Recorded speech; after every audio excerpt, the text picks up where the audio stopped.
Episode 3 of The Pocket. Spencer Ford, Steffi Samaras here from the amazing St. James, one of our conference rooms. All right, so we're episode 3 now. We're going to talk today about the Final Four, both men's and women's. We're going to talk about PLL starting their summer league championships. What is it? Both, all of it. all the above. PLL camp, all the fun stuff. We're going to talk a little bit about some of the boys that we've just brought into the fold here to lead some of our lacrosse development training, which will be a lot of fun, and some of the things that we have coming up this summer for St. James Lacrosse. Whether you play club or just want to learn from some of the best, that's going to be one of the things that we get to talk about. So, Final Four. Okay. Let's talk women first. Okay, but first time both the Final Four was together in, what was that, 2011 was the last time they both played at the same venue. Men and women, yeah. So you had them at Gillette Stadium in Massachusetts, which I think is probably one of the coolest things. I still think one of the coolest experiences I had as a player was doing the doubleheader against Syracuse in the Carrier Dome in 1999. Let's talk girls first. So you've got Carolina taking on Florida, and then a national championship rematch in Northwestern against Boston College. Carolina, Florida. Carolina shows that they don't care what part of the game they need to take over, but they take it over and then they run away. I mean, that's essentially what Carolina did to Florida. Yeah, I think that hits the nail right on the head. They play so fast.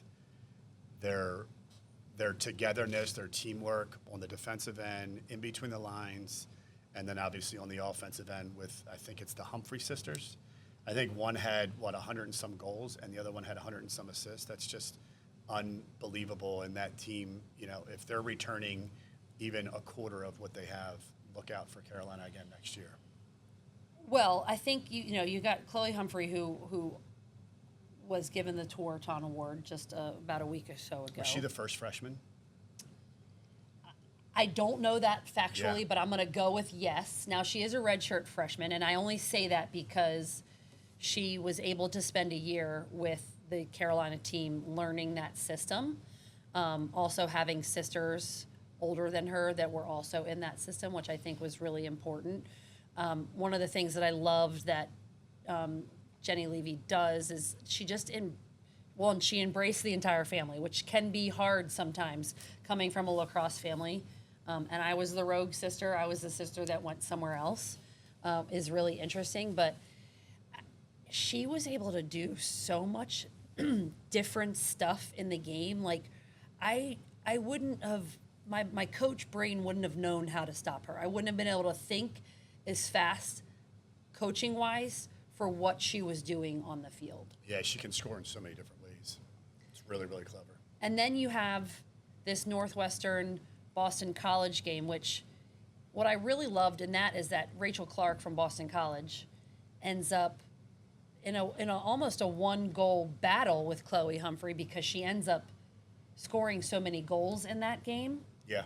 And, if anybody were to look at the national championship game from last year and the semifinal from this year, you almost see the exact same game, but in reverse. The 6-goal lead. With the comeback. Yeah. And you're watching it, and I think, I'm going to give credit to both Kelly Amonte Hiller and Acacia Walker, like those staffs and what you're able to do in those games. But you can see Rachel Clark is fighting and fighting and fighting, and here comes Northwestern, and they're just clawing and clawing. And I thought it was an amazingly horrible game because I didn't want either of those teams to lose. Mm-hmm. So that's why it was the horrible part, but also amazing game because you can see so much fight out of, really other than the minor personnel changes from the year, really the same two teams. Absolutely. Yeah. Absolutely crazy. And then you go to that championship game, and Well, here's one question that I have in regards to the women's game is that I don't know if it's been proven, but when the shot clock was kind of put into the men's game, there's like a percentage of face-offs that you have to win to kind of gain a goal advantage or a 2-goal advantage. So they say that the shot clock, with the shot clock, that the face-off definitely matters with possession, but it's not the end-all be-all like it used to be. Back before the shot clock, if you won every face-off, chances are you're going to win the game because you have possession so much. In the women's game, they obviously have the shot clock, but the draw seems so important in that game because when Northwestern went on that run, that 6-goal run to then take the lead, I think that they won every single face-off or every single draw in that period of time. Now, I don't know what the end result was in terms of draws, but it looked like they were pretty heavily in the lead. So my question is how important is it? Could it dictate the outcome of a game? I definitely think it can dictate the outcome of a game. I think the difference that you see is turning the draw into a goal, turning the draw into a possession that counts, which I think in that particular game between Northwestern and Boston College, Northwestern 100% took the advantage of.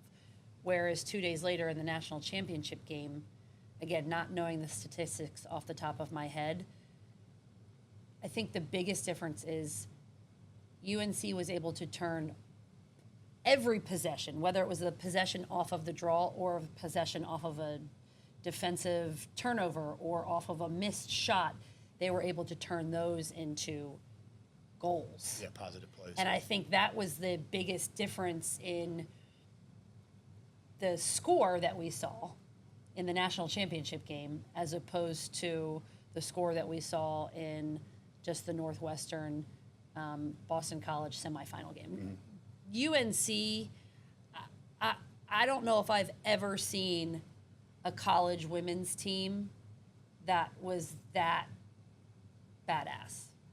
Like, I don't know if I've ever seen it. I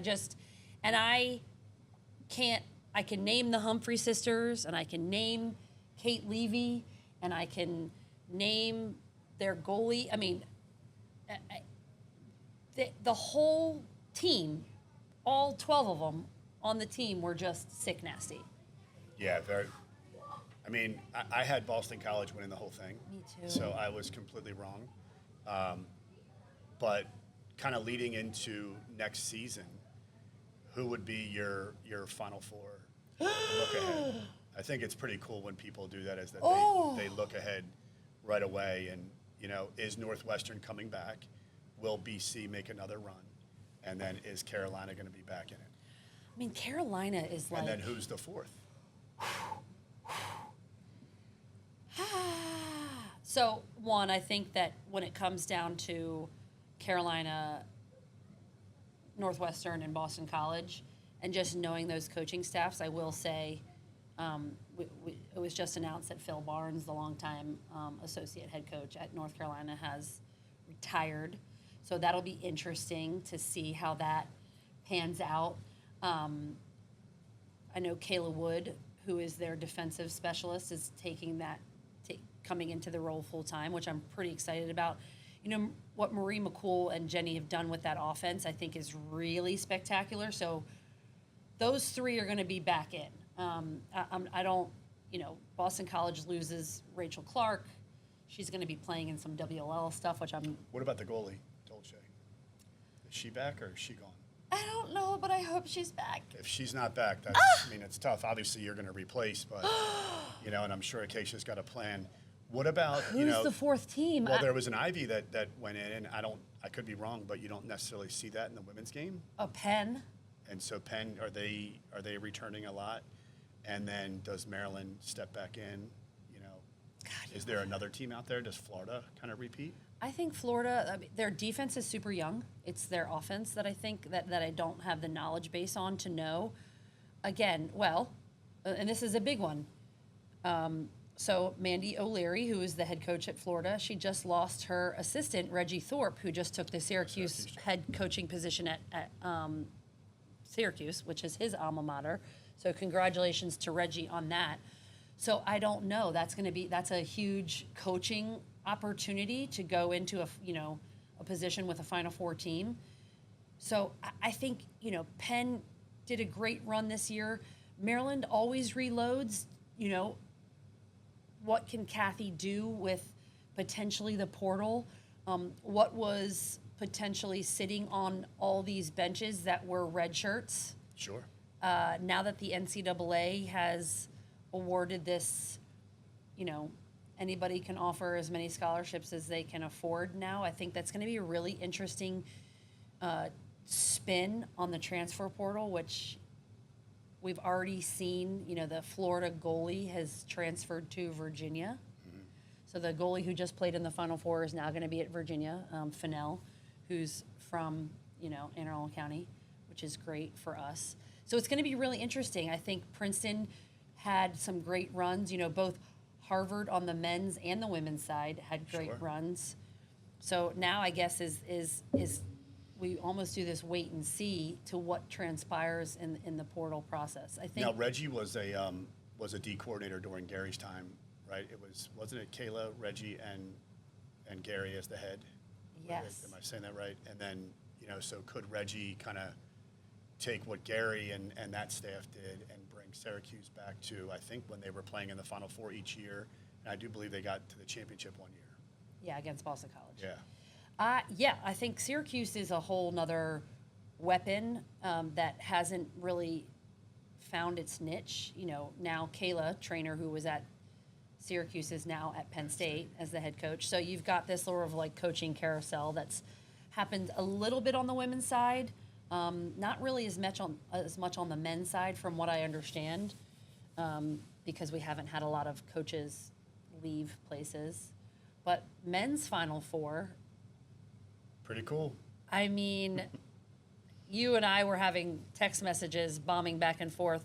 Clearly, once Maryland beat Syracuse, and then Cornell playing against Penn State. Penn State. Sorry, it's been a week, guys. It's been a week. But the Cornell Penn State game, most view that a little bit as the game of sort of the weekend. Yeah, I think probably, Cornell was given, I mean, they had to play high-level lacrosse to beat everybody, but Richmond gave them probably two of the best games of their season, losing both games by 1 goal, and Cornell having to come back at the very end to win the game. And then Penn State was the only team to beat Cornell this year. So having to repeat, go against Richmond, climb back, beat them, then go against Penn State, who is tough defensively, tough on the offensive end, playing at a very high level, really, really good young face-off guy, good goalie play. So, they had to really climb the ladder and get through in 2 straight weeks, and then lead into that Monday where you're almost back-to-back games. And again, Connor Kirst, he won the tour. CJ, sorry. He has a brother named Connor Yes. there, right? Yes, he does. Is he older or younger? CJ's I think there's one younger than CJ, but CJ's close to the baby. Okay, so Connor is older. Yes. Okay, apologies, CJ, you rock. But CJ Kirst in the Penn State game really had to rely on his teammates, as opposed to the national championship game from a production of goals standpoint. Yeah, for sure. I mean, I think that he was held by a Spalding grad, Alex Ross. I think he was held to either 1 point or 0 points. Certainly, had a little bit of an injury there in his hand, but it just goes to show. Hold on, a little bit of an injury? Yeah, tiny fracture. A broken. I think it was a broken wrist, if I'm not Okay, mistaken. so the boys playing in the semifinals with a broken wrist. Yeah, tape it up. Okay. He's tough. Just spit on it and Yeah, move on. and he Okay, moved just on. making sure. Just making No, sure. I think that- he was. Nobody knows what really went down, but obviously he was certainly in some pain and discomfort. But it just goes to show the rest of that offense. The kid, Hugh Kelleher, at the midfield, number 27, was dominant. And then, one of my all-time favorites now is the Goldstein kid. He plays just like his father played. He can pass as well, if not better than anybody. He's really, really hard to cover, kind of like Jordan Wolf was back when he was at Duke.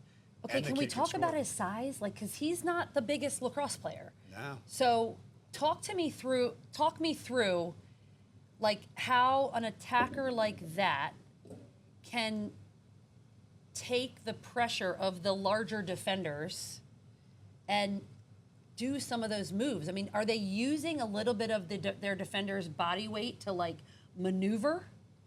I mean, the best thing the best way I can put it is that if you can't catch him, you can't hit him. You know, Also and true. his first and second step is just unbelievable. And you see there's a video on social media of him, you know, kind of showing his workout and kind of his go-to move. And his first two chops are unbelievable. And then he can get to his top speed quickly. And once you do that, now the defender's running with you and not slashing you. He's just trying to play catch up. But his knack for the cage, and I think to add to it, his ability to feed, you know, it just makes him such a triple threat because it's, you know, is he going to go to the goal? Do we have to slide or should we stand our guy? If you slide, he's going to hit the open man. If you don't, he's going to come around and finish it. And, you know, those two, Kelleher and Goldstein, were very good. But obviously, CJ takes so much attention off of those guys that you have one of the top defenders in the country, you know, not face guarding, but covering you pretty well. It allows freedom for your other guys to kind of play 5-on-5, which, you know, those guys thrive in that. I really liked watching Cornell, actually, and I would say the same thing about Penn State, because I do think Penn State's offense has very similar ebb and flow to Cornell, which I really liked. But, you know, I will say that moving on to the Maryland-Syracuse game, and huge congrats to Maryland for making it to the championships, one of the things that I was sort of waiting for the entire game was for Syracuse's offense to, like, have that big shocker where they come back and then they go ping, ping, ping and score, which is maybe I'm just used to Syracuse doing that, but did you feel the same way? Like, okay, Syracuse is going to... No. Oh. Not for a moment, to be honest with you. Your love of Maryland is so amazing. No, what I will say is that the kid Mullins at the faceoff X for Maryland, Yes. or for Syracuse, was so dominant and giving them fast-paced possessions where they could get it and they could push and they could get, you know, 4, 5, 6 goals a game off of maybe the X or off a ground ball play. And I think Maryland did a great job of negating that. And if you watch, they scored, you know, of the, 6 or 8 goals, whatever they scored, I think 3 or 4 of them came off of that fast-paced play. I think Syracuse has always been a team that gets out there and they play up and down as fast as possible. You know, they've done a better job of using the clock and being more of a team-style defense and then kind of relying on 6-on-6 offense. But Maryland just negates that and says, okay, if you're going to push pace, then we're going to play 6-on-6.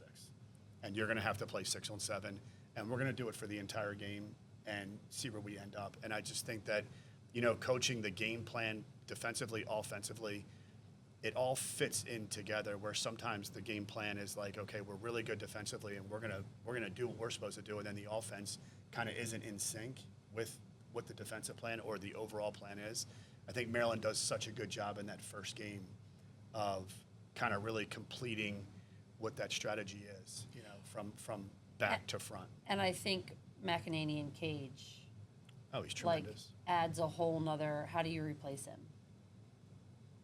Well, there's a kid named Brian Ruppel that is. I knew you were going to know the answer to that. He basically started for a year when Logan went down and was tremendous and is tremendous. And so he's going to be a guy that they're going to look to first. And, you know, he could be an All-American right away.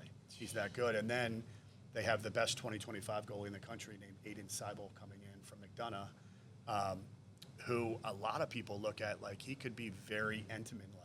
Ooh. Yeah, like the way he just steals games and steals saves. Like, I haven't seen a guy do it like Entenmann kind of inside. I actually missed Entenmann this year. I missed watching him play for Notre Dame. Like, I wish he still was with Notre Dame know. because he was lights out in our PLL opener against them. Well, so speaking of all of that, and huge congrats to Cornell for winning their first national championship since 1972. 50 years. 70. Wasn't it 74? like 50 some years, something like that? Okay, well, huge congrats, Connor Busick. Awesome. Dude. I don't know him, but dang, he ran a really good year. Like, that's a hard year with one loss. He He's as tough as they come on the field, was one of the best middies to play in the MLL and PLL, and has become one of the greatest young coaches, and he's equally love it. as good of a guy. So good for him. First of all, that's amazing to hear. So congrats to Cornell. But so all the while of this Final Four is happening, you're on pins and needles because you're at the PLL training camp. Yeah. You end up leaving and flying. Driving. You drove? I guess it wasn't that far. Albany to Albany to okay. Massachusetts, yeah. Whew, just making sure for the national championship game for Little Spence and to support Maryland. But let's talk PLL now because we got some fun guys joining the PLL because they were drafted, and we got some retired people coming out of retirement.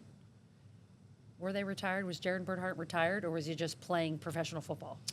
I would say I think he just took a break from lacrosse for a bit and then came back. We were on a break. Everything was good, and we had to have great meetings and stuff like that. And so what I will say is that they were so supportive when Maryland did win, and they said, you better go. And so that was not only the higher ups in the PLL, but our coaching staff, our players, like, you'd be crazy not to be there. And to be there to experience my son running out of the tunnel, although he doesn't play just yet because he's a redshirt, but to experience that, to get pictures, and then to shake his hand at the end of the game and give him a hug from the bleachers was just really, really cool. And then, boom, we had to leave. I had to drop Linz at the airport so she could catch her flight, and then I was back to Albany, back into the training camp. So that experience was amazing. But PLL, I've missed it. I've missed pro lacrosse.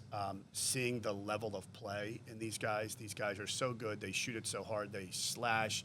They're physical. They're physically fit.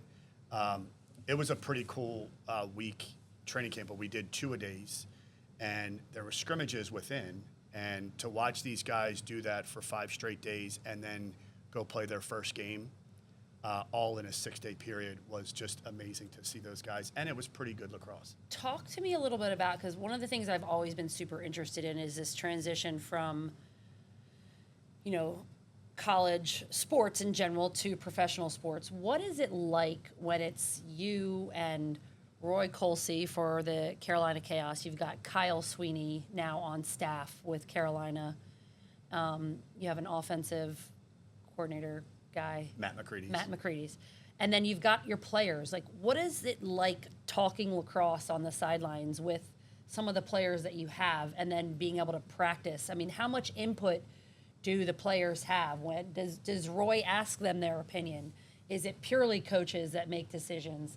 Like, give me some of the insider information. Yeah, I mean, so the word that comes to mind is collaborate. I think in the pro game, I think the best coaches and the best team are the ones that can collaborate. There's there's many different college coaches that are on the different PLL rosters, right? So they understand that they're in the grind 7 days a week with their teams.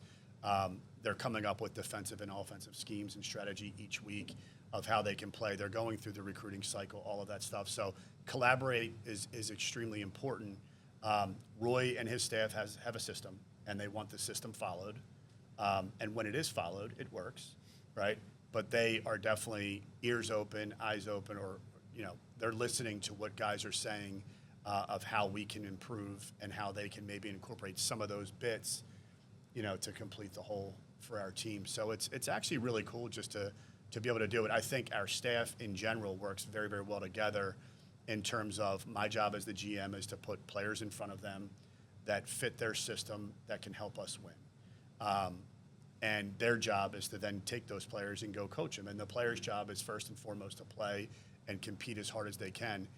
But in order to form that unity, it has to be kind of an open door policy where we can come in and talk about many different things of where we see, we can go to players and say, we see this being a better fit for you, and they can come back and say, hey, we should run this scheme or that scheme based on our personnel. And then it's a matter of putting it all together.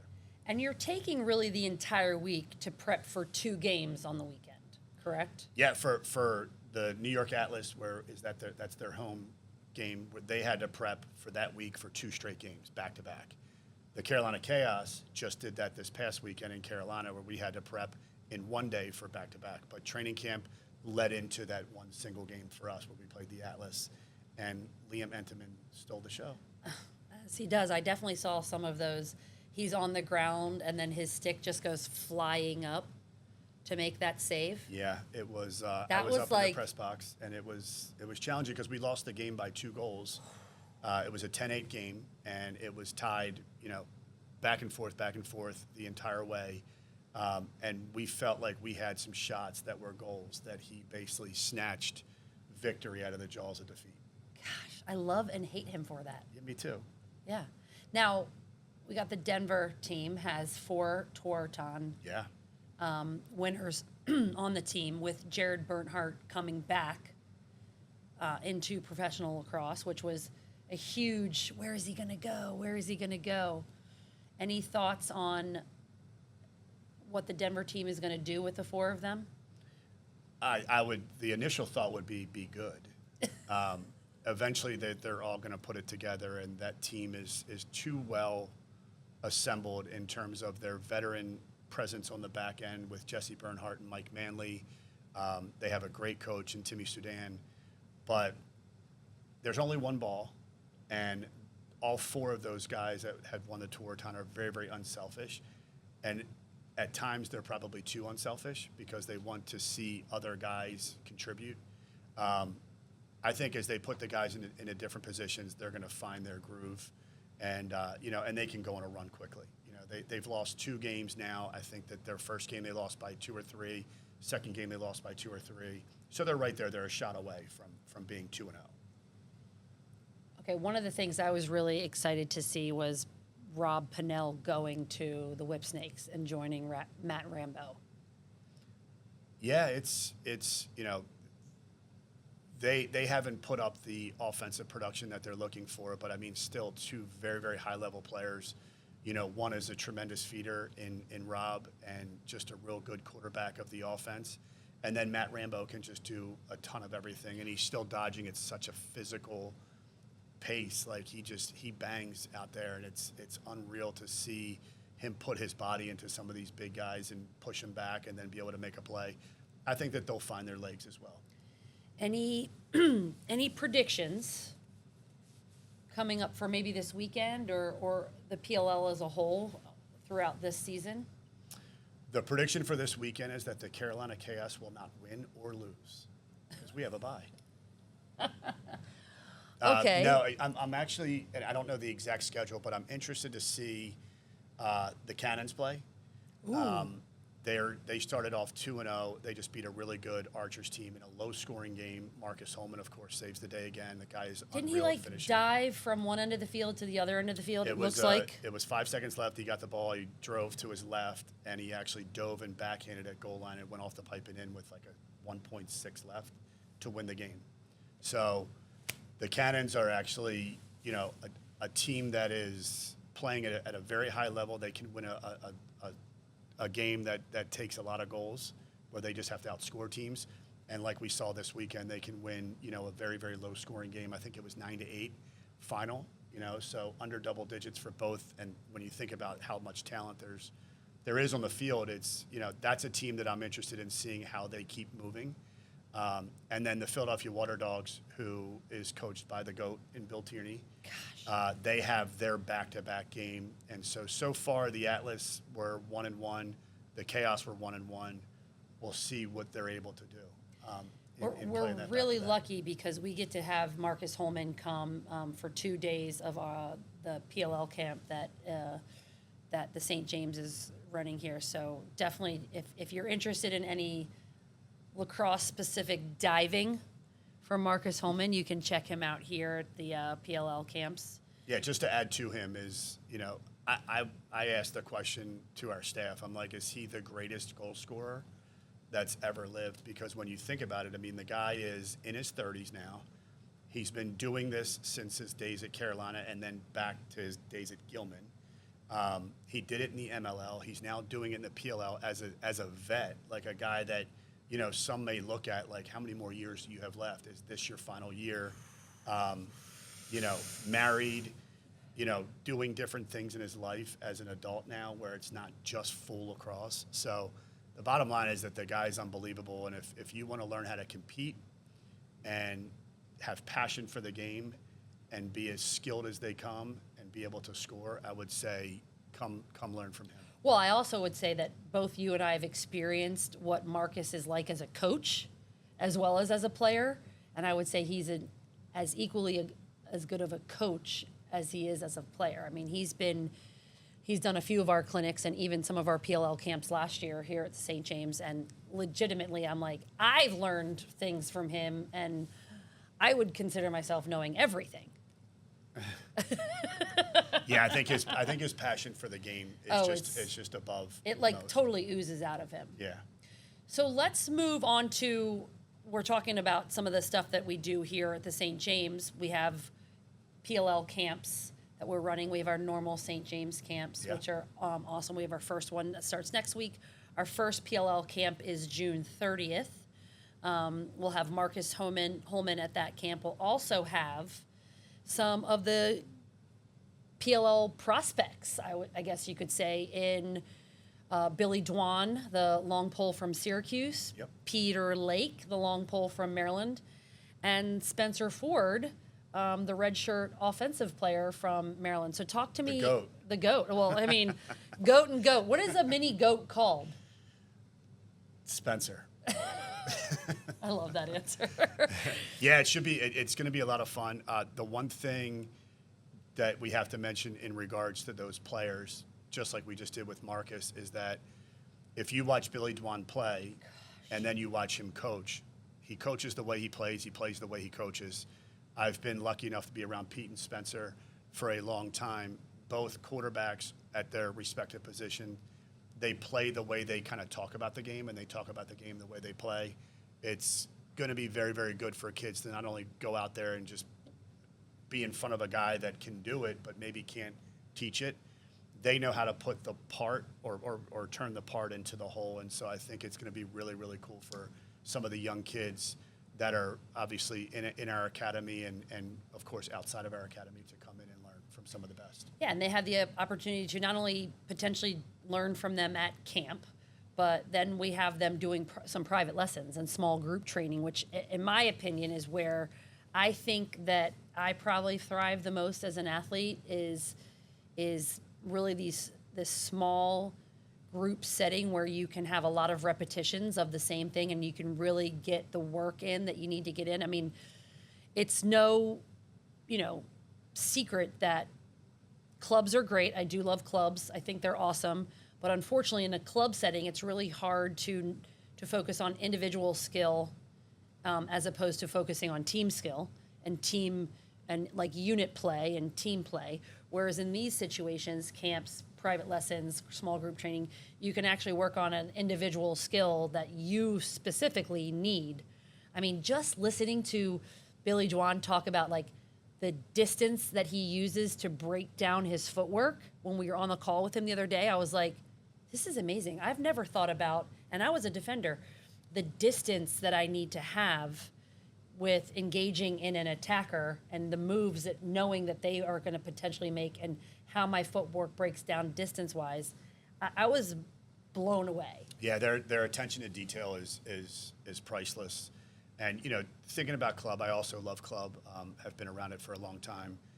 You're basically prepping in 1 day or 2 days over the week to go play a 6 or 7 game tournament, right? So it's a lot of, this is how we want to, this is our strategy for gameplay. So all of the individual and really like position specifics are kind of put aside for the overall game strategy. And so I think that that's where this can come in and really help at a high level and help develop kids, because they're, whether it's 1, 2, 5, 6, whatever it is, they can learn the individual aspects, plus those parts can be put into the whole of the offense or the defense. And really thinking about it, that is really the structure of college lacrosse practices. Yeah. Not high school, not club, because specifically Division I men's lacrosse has transitioned to this 1 game a week setup, sometimes even playing less games throughout their entire season so they can have the rest that they need to prepare for the next game. Yeah, absolutely. I mean, you think about it, they're getting 10 plus hours on the field. They're getting film time. They're getting weight room time. They're getting, obviously, rest.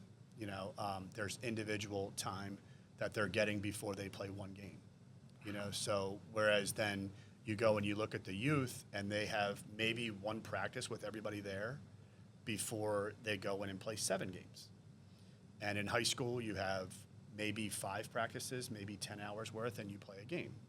And then as you get to your season, you have 4 hours, play one game, 4 hours, play one game. So college, to me, has it figured out. And I get it that you have, in the high school, you have to kind of get the season in a certain amount of time. But giving team 12 hours of practice or 10 hours of practice before you play one game, it gives you the ability to go and you can work on the parts of the individual or individuals, and then you can bring that all together to establish the whole of how you want to play on that Friday night or Saturday or Sunday. Yeah. I think it's why, the college players are playing at such a high level. And when you watch certain teams, make a run, such as Maryland, Notre Dame, those teams are true teams. Like, they are so well put together, and they know when you go left, I'm going left with you, or I'm going to be right over here. They know the yardage. They know where they need to be. Everything is kind of I's dotted and T's crossed. What is the thing that you're most excited about with having Little Spence, Peter Lake, and Billy Dwan on the field with high school, middle school, or elementary school boys? Like, what is going to be the biggest thing that you are most pumped about? Because I think that for me, it's to see them giving back to the sport, and how excited they are to see that, like, the light bulb go off in, like, the 10-year-old's head. That's what it would be for me. I think for me is that the 3 of them are such special young men, like really, really great guys. I think that even if you put all of the lacrosse stuff aside, the lives that they've lived can definitely help a young man grow and gain confidence. Like, they've all had their own challenges. Billy is the son of a coach and a legendary player, and he has big shoes to fill, right? Pete Lake went through just a horrifying accident with a shot where, he almost lost his life. And to be able to step back on the field and be, in my opinion, the best 2024 defender out there. And then my son has gone through some stuff. His freshman year, he broke his hand and then got back and then went through COVID. And so he was on the team, but he really wasn't a part of it. And now to go through the redshirt year and have to grow that way, I think all of their lacrosse knowledge and what they're going to bring to the table is priceless. However, the people that they are, and when you add all that together, it's just going to help these kids fall in love with the sport, fall in love with being great people, and kind of move forward in their careers. That is probably one of the most fun things that I love about the sport of lacrosse is, like, all of us have these different challenges, and when you get 60 minutes on a field to figure it out. Yeah. Which is and you have to rely on the guys to the right and the guys to the left. Like, team sports to me are the greatest thing in the world, because you can't look at your teammate as anything else but your teammate and your brother and your sister. And you have to, in order for you to win and succeed at the highest level and get to that mountaintop, you have to rely on the right and left. Yeah, my kids always say, they're like, "Mom, not another life lesson." I'm like, lacrosse teaches you all all life kinds. lessons, sometimes in one play. Yeah. I mean, so it's actually crazy. All right, well, that's going to wrap us for episode 3. Episode 4, next week, most likely, Recruiting 101. Oh, God. It's to going to camp. be fun. Come to camp. Recruiting 101, which means we're going to have to talk a little bit about the portal, because you can't now think about recruiting without the portal. The good, the bad, the ugly, all the fun stuff about the portal. Hopefully everybody has a fabulous lacrosse weekend on a field somewhere, and it's sunny and not raining. We will see you guys next week.